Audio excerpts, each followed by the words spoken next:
Joining us once again on the show, Representative Khanna. Representative, thank you for being here. Good to be back on.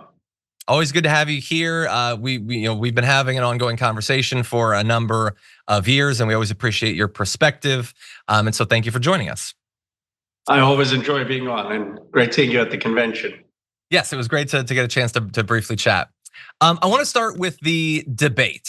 Coming out of it, I think most people believe that nominee Kamala Harris won the debate. The Republicans are still sort of processing all of that. There's a lot of chatter about the debate moderators being unfair, or Harris having some sort of Bluetooth earring that allowed her to know what the questions were going to be. And some people are saying that Laura Loomer might have ruined the carefully orchestrated prep for Donald Trump.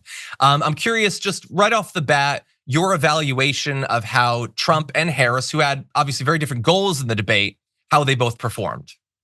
But Vice President Harris hit a home run. I mean, she came off as confident. She came off as witty, as charming, was clearly having a good time with it, and made Trump look angry, made Trump look like his rambling self, obviously got under Trump's skin. So it was a clear win for her, and I expect that the polls over the next couple of weeks will reflect that. It's still going to be a hard-fought battle and a game of inches in states like Pennsylvania and Michigan, but it was a good night for her. Do you think, coming out of this, do you think it's likely that there will be a second debate? My gut says that he lost so badly, I don't know that he would have much of a chance in a second one. But if, as you say, the polls might reflect this, well, if he's down, then maybe he needs it. There's not a lot of opportunities to really be seen by a lot of voters. So do you expect that there will be a second? I'd be surprised. I don't think he's going to want to put himself in that position again, or his team would. Even if he were down a couple points, I think they may say, well, let's have him do rallies or podcasts and try to make up the deficit that way. After that debate, I just don't think that he's capable of beating Harris. I think Harris is much more on top of her game, and you saw him as kind of declining in his capacity as he was. Even he's not the same Trump he was in 2016. You know, it's interesting because I'd been hearing basically since President Joe Biden dropped out, there's been a lot of people in the media saying, like, there was a lot of criticism of Joe Biden's cognitive capacity to campaign to win, and you don't see the same thing for Donald Trump, which I feel like there's a good bit of conversation about Donald Trump being utterly deranged, let alone his actual cognitive capacity declining over the years. But do you think that might get through to people, this debate, as an indication of his emotional stability, his ability to make the case in a way that his prior rallies that fewer people were tuning into maybe didn't?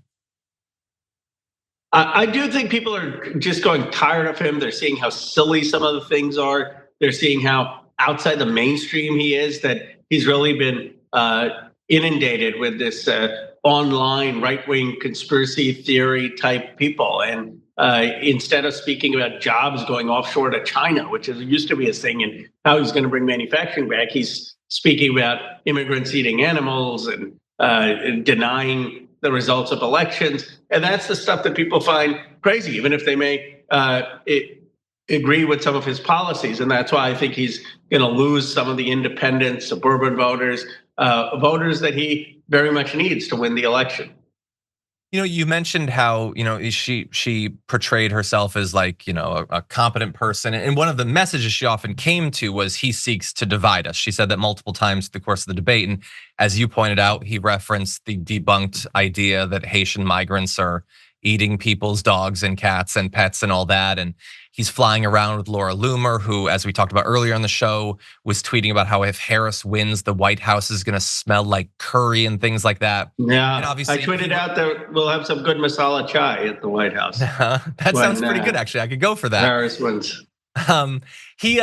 He obviously had the NABJ appearance, and he sort of repeated again his questioning of her identity at the debate. I feel like he's tried to be less explicitly racist than usual, and yet it's still coming through. He's surrounding himself with complete crazy people who are spreading explicit racism on social media.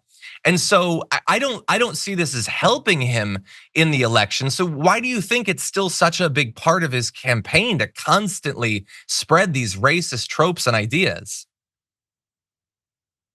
I think it's who he is, and it's how he won in 16 and how he thinks he won or came close in 2020. And so you're not going to change someone who's rich, who's been president, who's at 78, who's got buildings named after him. I mean, that's just who he is. I don't care. I'm sure that his advisors told him, don't take the bait, don't talk about this, talk about inflation, talk about the issues. But that's not Donald Trump. And, the scary thing is that the race is still fairly neck and neck. I mean, unless we haven't seen the polls post debate. But my guess is it may have given her a point or two, but it's not going to be opening up some kind of decisive lead. And so we've got a long way to go till November, and it's going to be a hard fought race. Yeah. I wanted to ask you about one area where I had hoped to see more from Harris at the debate. I know that you'd said, I think sometime in the last week, that you had reason to believe that she might be open to a new strategy or a new policy on the conflict in Gaza. Much of what she said, there was empathy there, and she talked about making sure that both sides have stability and safety and all that. But it felt to me very similar to what she had said about the topic at the DNC. And a lot of progressives, particularly younger progressives, found that DNC speech to be wanting on the topic of Palestinians and stopping the massacre and all that. Do you think still that it is likely that she will announce a new strategy or a new use of leverage or something that can really reassure to these voters for whom this is one of the most important topics, that it won't just be a continuation of the Biden policy? I sure hope so. And I think as the events in the Middle East continue with the tragedies, I mean, still, as we're talking, people are dying in Gaza, being killed. And what she should say is that we're going to enforce US law, US security assistance law, which means that you can't use our aid, you can't use our weapons to kill civilians. I really think that if she said that and said that she wants to release all the hostages and she's going to pressure Hamas to do that, but she's also going to make it clear to Netanyahu that he's not going to have a blank check, that she would win a lot of these younger voters, progressives, and important in Michigan, in other states too. But in Michigan, there was a poll today that had Trump up one. I mean, so these are swing states that are going to come down to a few 100,000 votes. And I have to imagine that the campaign is aware that this is still a liability. I mean, there's no way that they're missing that there's a chunk of the electorate, particularly in some of these swing states, that wants to see more, and yet we haven't really. That's fair to assume that they know that this could potentially be a liability, right?